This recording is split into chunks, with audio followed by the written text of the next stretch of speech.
پوری دنیا میں چند ہی لوگ ایسے ہوتے ہیں جو اپنی زندگی میں کچھ بڑا کر پاتے ہیں، اور ان میں سے چند ہی لوگ ایسے ہوتے ہیں جو اپنی ذات سے بڑھ کر اوروں کی فلاح کے لیے کام کرتے ہیں۔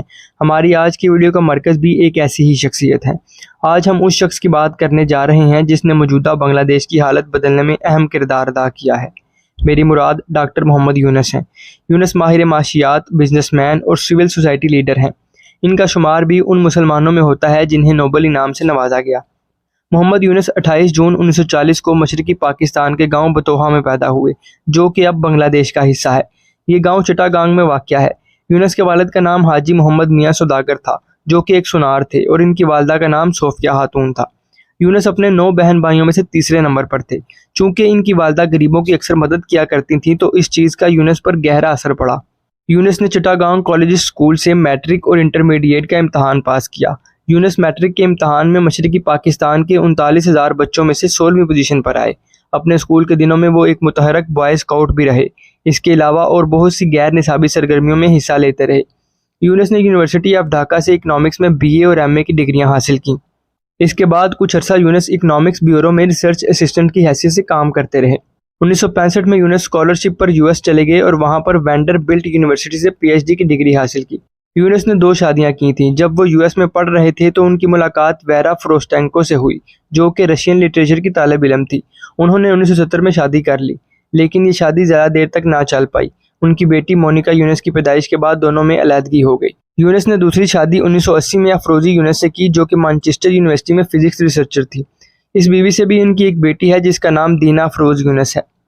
گریجویشن کے بعد یونس کچھ عرصہ ریسرچ اسسٹنٹ کے طور پر ڈھاکہ یونیورسٹی میں کام کرتے رہے۔ پھر وہ کچھ عرصہ چٹاگانگ کالج میں لیکچرر بھی رہے۔ اس کے بعد وہ PhD کرنے کے لیے US چلے گئے۔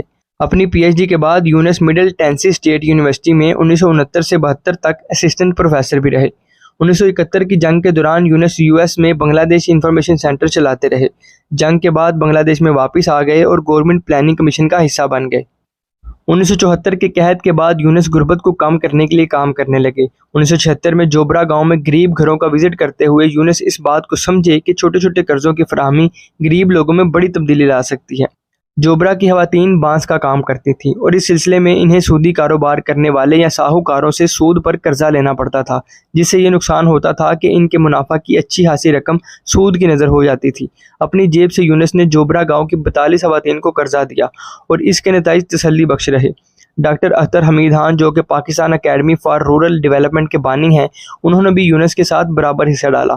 جوبرا میں تجربے کی کامیابی کی بنا پر یونس نے سوچا کہ اب ایک ادارے کی ضرورت ہے جو لوگوں کو اس طرح قرضے دے سکے۔ دسمبر 1976 میں یونس اور اس کی ٹیم جناتا بینک سے قرضہ لینے میں کامیاب ہو گئی۔ اسی پر ہی اکتفا نہیں کیا گیا بلکہ یونس کے ادارے نے دیگر بینکوں سے بھی قرضے لینا جاری رکھے۔ 1982 تک ان کے 28,000 ممبران ہو چکے تھے اور 1983 میں انہوں نے ایک مکمل بینک کی صورت میں اپنا کام شروع کر دیا اور اس بینک کا نام گرامین بینک رکھا، جس کا مطلب ہے گاؤں کا بینک۔ یہ ساری جدوجہد صرف غریب بنگلہ دیشیوں کو قرضے فراہم کرنے کے لیے تھی۔ گرامین بینک نے بنگلہ دیش کی معاشی حالت کو بہتر کرنے میں بڑا اہم کردار ادا کیا۔ بنگلہ دیش ہی نہیں بلکہ دوسرے ممالک بھی اس سے متاثر ہوئے۔ یونس کو اسی بینک اور اپنے مائکرو فائنانسنگ کے نظریے کی بنیاد پر نوبل انعام سے نوازا گیا۔ 1980 میں گرامین کو وسیع کرتے ہوئے مچھلیوں کے تالابوں اور آبپاشی پمپ کی طرف توجہ کی گئی۔ گرامین فشری فاؤنڈیشنز اور گرامین ایگریکلچر فاؤنڈیشن کے نام پر ادارے بھی قائم کیے گئے۔ گرامین پروجیکٹ کو بہت سے گروپس میں بانٹ کر اسے وسعت دی گئی، جیسے Grameen trust, Grameen software limited, Grameen cyber net limited, Grameen knitwear limited, Grameen telecom وغیرہ۔ گرامین مائکرو فائنانسنگ ماڈل کی کامیابی نے 100 ترقی پذیر ممالک کو متاثر کیا اور انہوں نے اس ماڈل کو استعمال کیا۔ بنگلہ دیش کے علاوہ یونس بین الاقوامی سطح پر بہت سے اداروں سے اور تنظیموں سے منسلک رہے، جیسے دی ایلڈرز کے نام سے ایک تنظیم بنائی گئی جو کہ نیلسن منڈیلا نے بنائی، جس میں دنیا کے بڑے لیڈروں کو مدعو کیا گیا کہ دنیا میں موجود مسائل کو حل کریں۔ اس کے علاوہ یونس افریقہ پروگریس پینل کے ممبر بھی رہے۔ اس کے علاوہ یونس نیدرلینڈ ڈیولپمنٹ آرگنائزیشن کی ایڈوائزری بورڈ کے ممبر بھی رہے۔ اس کے علاوہ بھی بہت سی بین الاقوامی تنظیموں اور گروپس کا حصہ رہے۔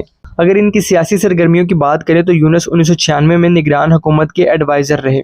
ان کو ministry of primary education, ministry of science and technology اور ministry of environment and forest کی ذمہ داریاں سونپی گئیں۔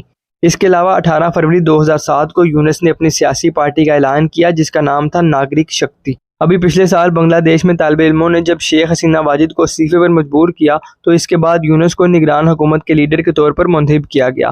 ملک کی بھاگ دوڑ سنبھالنے کے بعد یونس سب سے پہلے ڈھاکہ میڈیکل کالج میں زخمی طالب علموں سے ملنے کے لیے گئے۔ انہوں نے بنگلہ دیش الیکشن کمیشن سے درخواست کی کہ 2026 کے رمضان سے پہلے الیکشن لازمی کروا دیے جائیں۔ اپنی زندگی میں یونس کو بہت سے الزامات کا سامنا کرنا پڑا اور بہت سی سازشوں میں ان کو پھنسانے کی کوشش کی گئی، لیکن یونس نے کبھی اپنے عزم سے دستبرداری نہ کی اور ہمیشہ اپنے مقصد کے لیے کوششیں کرتے رہے۔ یونس کو نوبل پرائز کے ساتھ جو انعام ملا تو اس کے بارے میں انہوں نے اعلان کیا کہ اس رقم سے یہ ایک کمپنی بنائیں گے جس کا مقصد کم خرچ والی ایسی غذا تیار کرنا ہوگا جس کو ہر مرد و زن آسانی سے خرید سکیں، جبکہ باقی رقم سے بنگلہ دیش کے لوگوں کے لیے آنکھوں کا ہسپتال بنایا جائے گا۔ نوبل انعام کے علاوہ ڈاکٹر یونس کو presidential medal of freedom, congressional gold medal, world food prize, Sydney peace award, prince of Asturias award اور سیول پیس ایوارڈ سے بھی نوازا گیا۔ اس کے علاوہ یونس کو 27 ممالک کی طرف سے 71 اعزازی ڈاکٹریٹ ڈگریاں، 26 ممالک کی طرف سے 113 انٹرنیشنل ایوارڈز اور 10 ممالک کی طرف سے ریاستی اعزازات سے بھی نوازا گیا۔ جنوری 2008 میں ہیوسٹن ٹیکساس نے 14 جنوری کو محمد یونس ڈے قرار دیا۔ یونس کو یہ بھی اعزاز حاصل ہے کہ ان کا شمار دنیا کے 100 سب سے زیادہ اثر انداز لوگوں میں کیا جاتا ہے۔ اس کے علاوہ بھی یونس کو بہت سے اعزازات سے نوازا گیا ہے۔ ڈاکٹر یونس اس وقت 85 برس کے ہیں اور بنگلہ دیش میں نگران حکومت کے لیڈر کے طور پر ذمہ داریاں سر انجام دے رہے ہیں۔